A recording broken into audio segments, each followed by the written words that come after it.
Oi gente, boa tarde. Estamos aqui em mais uma aula de literatura. Nosso conteúdo hoje trata do romantismo no Brasil, não esquecendo que esse período inaugura a era independente do nosso país após a proclamação da independência em 1822 e é o primeiro período da literatura brasileira, né, em solo totalmente brasileiro e também com características bem brasileiras. Aqui está o período para vocês, o início de 1836 a 1881, então ele pega todo dentro do século XIX, tá? Este século aqui que foi um século de profundas transformações na sociedade brasileira, como economia, política, entre outros setores da nossa sociedade.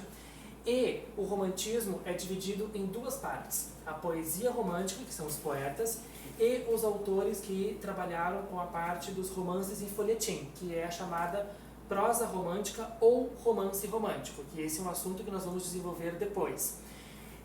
No quesito, então, da poesia romântica, nós temos que levar em consideração três importantes gerações, que são as gerações da poesia romântica. A primeira geração, que tem início no ano, né, de 1836, ela é a chamada geração nacionalista, ou também podemos levar em conta a característica do indianismo. Ela também é chamada de geração indianista, porque dos autores, Gonçalves Dias é o nome de destaque dessa geração, e Gonçalves Dias trabalhou arduamente na questão relacionada à supervalorização do índio, tá? O indígena brasileiro, em diversos poemas, em diversas obras relacionadas com essa temática. É também chamada de nacionalista porque também aparece a valorização da terra brasileira, a valorização do cenário brasileiro, da natureza. Então, a natureza brasileira, ela aparece como pano de fundo em muitas obras aqui dos poetas românticos. Gonçalves de Magalhães é o outro autor de destaque da primeira geração, porque ele introduz o romantismo no Brasil com a obra Suspiros Poéticos e Saudades. Mais adiante nós vamos para a segunda geração. A segunda geração, que é bem no meio do século XIX, é a geração do romantismo, onde as características românticas, como subjetividade, emoção à flor da pele, sentimentalismo, são levadas ao exagero. Álvares de Azevedo é o poeta de destaque. Este autor aqui morreu com 20 anos de idade. Ele é chamado do poeta da dúvida, porque se não fosse a sua morte, ele alcançaria a perfeição artística de tão perfeitos que eram os seus temas e as suas obras.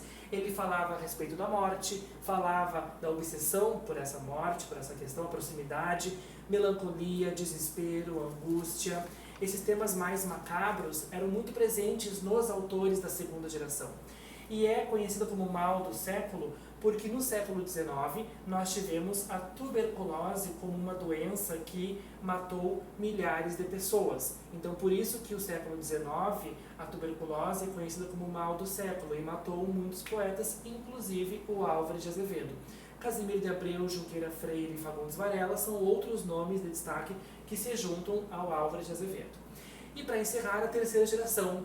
A terceira geração ela é totalmente diferente das outras, porque a terceira geração já se aproxima do fim do romantismo, em 1881.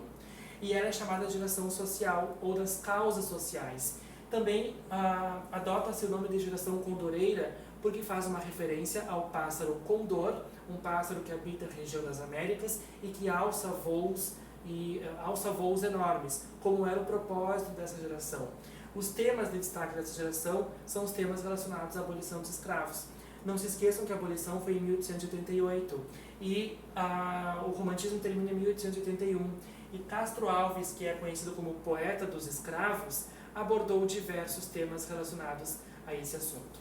Então aqui está um apanhado geral para vocês, pessoal, da parte do romantismo, da poesia romântica e suas gerações.